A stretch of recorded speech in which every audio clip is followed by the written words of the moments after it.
my next podcast of my series of battle reports in Warhammer. This one I will try to do in English and I will see how good it works. The last weekend I was on a tournament and we played 5 games and I played the vampires. In the first game I had a matchup against High Elves and now I try to summarize how the game went. Here you can see my list. I played a Vampire Lord with level 4, Lord of Vampire, a great weapon, a heavy armor, the other tricks are shard, the Talisman of Preservation, and the Night Shroud, which was to test how good it works in a tournament. Then of course the Red Fury, and some stuff which was more or less helpful, especially the Summon Creatures of the Night, which I really like with the level 4 wizard. And then I had a BSB with some protection, the Talisman of Protection, the Charmed Shield, and the Book of Arcane, just to have the Dance Macabre for sure. Then I had 2 level 2 Necromancer with Lore of Death, Dispel Scroll, and some magic resistance, and the Scroll of Shielding. 2 serial characters, a Banshee and a Cairn Rise. That's the maximum what was allowed. We played after ETC army composition rules, so at most 2 serial characters are allowed. Then I had 42 skeletons with full command group and standard of Eternal Flame. I think it's good, especially against demons or also against Hydra from the Dark Elves or some other regenerating stuff. Then of course 3 times zombies, 3 times direwolves with champion, 2 times 2 Felbats. I would like to have a third unit, but I didn't know where to get the points for that. Then 1 Spirit Host to have my third ethereal choice, and 8 Crypt Horrors with champion, just a crazy good unit, and the Terrorgeist. Well, actually I think I don't have to explain much. It's a kinda defensive list, hard to get points for the opponent, but also hard for me to score much points. But we will see. So in the first game it went against High Elves. I don't know his exact army list, but I hope we can see the most important stuff. Here we can see 1, 2, 3 and 4 bolt throwers, then 1, 2, 3 units of Illyrian's riders, an eagle, a frost phoenix, a prince on a star dragon with the dragon helmet and the star lance, then 14 I think riders from the court choice, silver helms, with a BSB and a 2 level 2 mages, both with high magic. The BSB carries the World Dragon banner, so the dragon is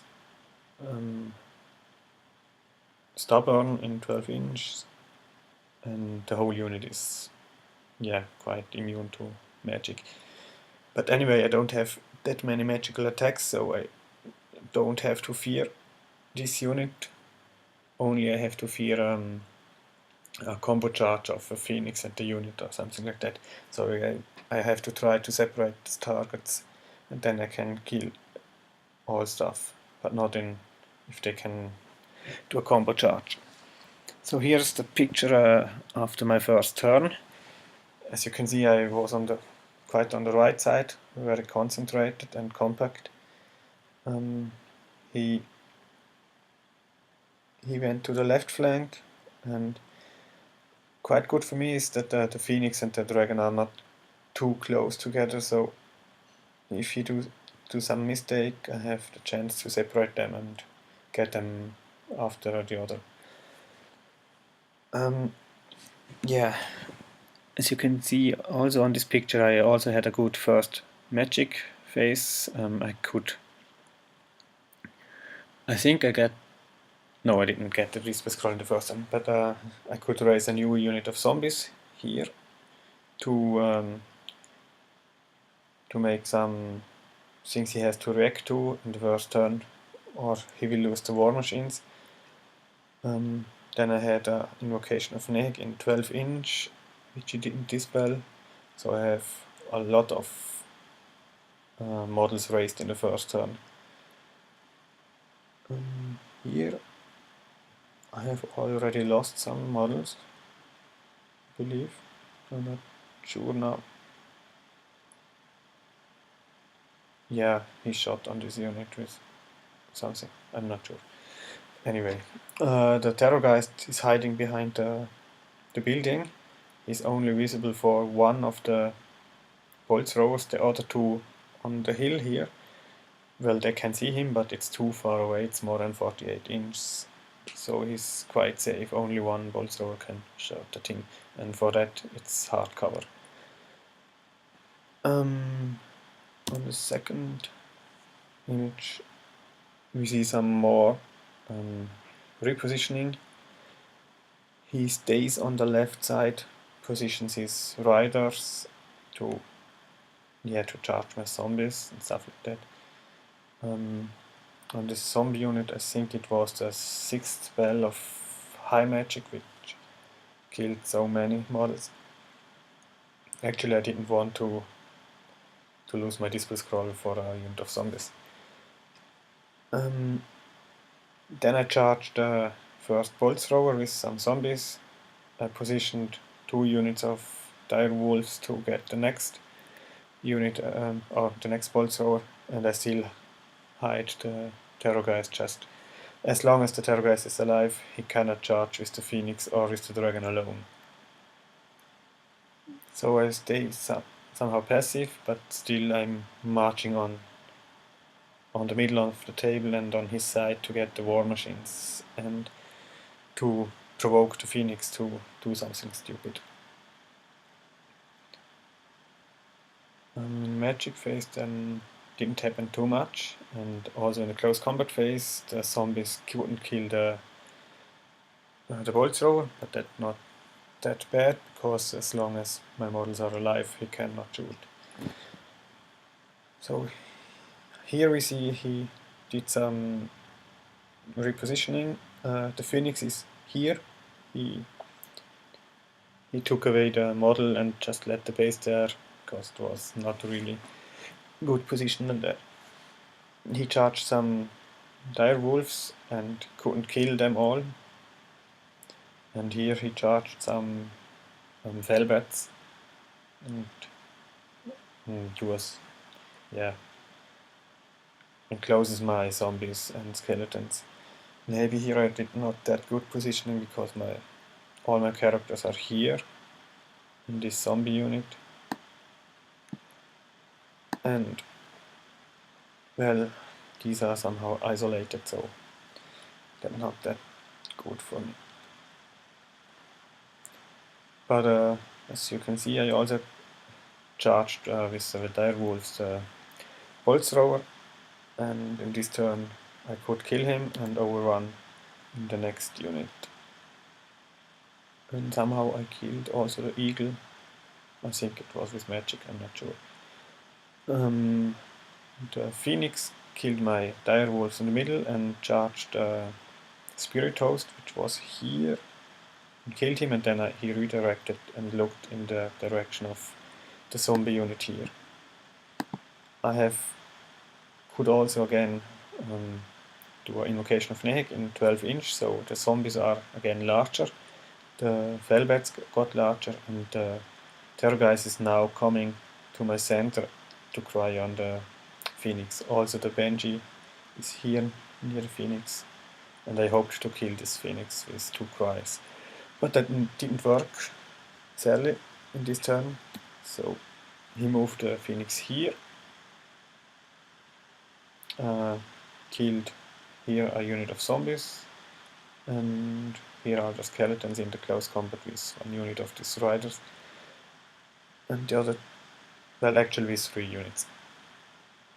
And Cryptoros tried a long charge on the dragon, or will do it in this turn.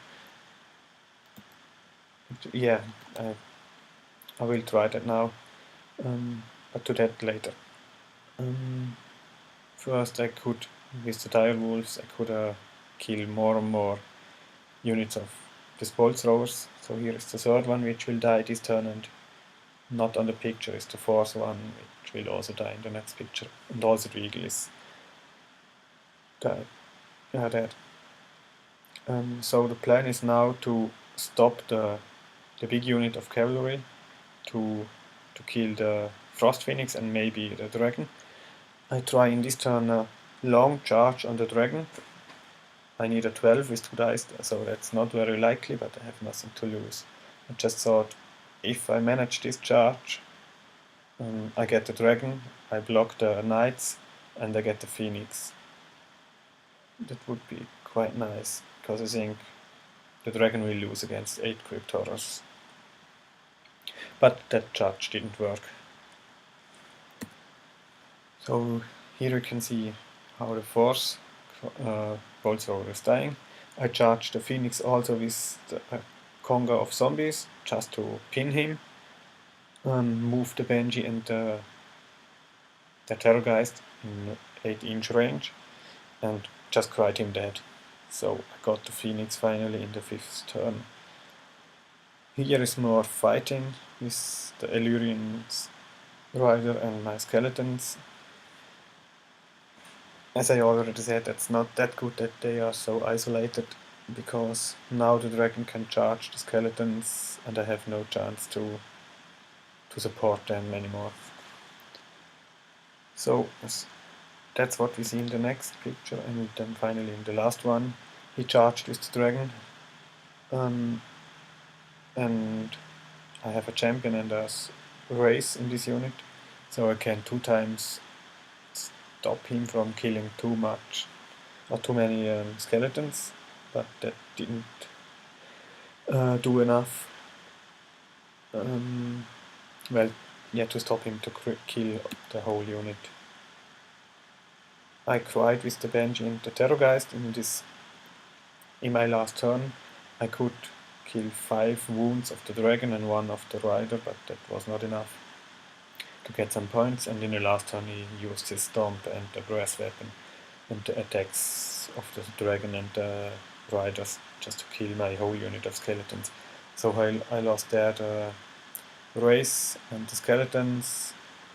I stopped here the knights with a new raised unit of zombies, and so the game ended a bit close. I got the phoenix, all crossbow, bolt throwers, and the eagle, and one unit of 1.5 unit, I think, of the riders here, but not the dragon. And I lost many cheap stuff.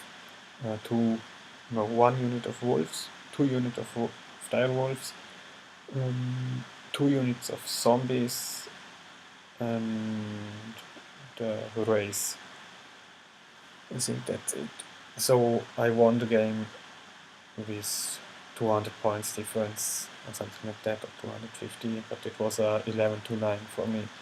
So it was, well, not a bad start, but I think I could have done better by playing a bit more accurate and supporting my skeletons. And I think I also, didn't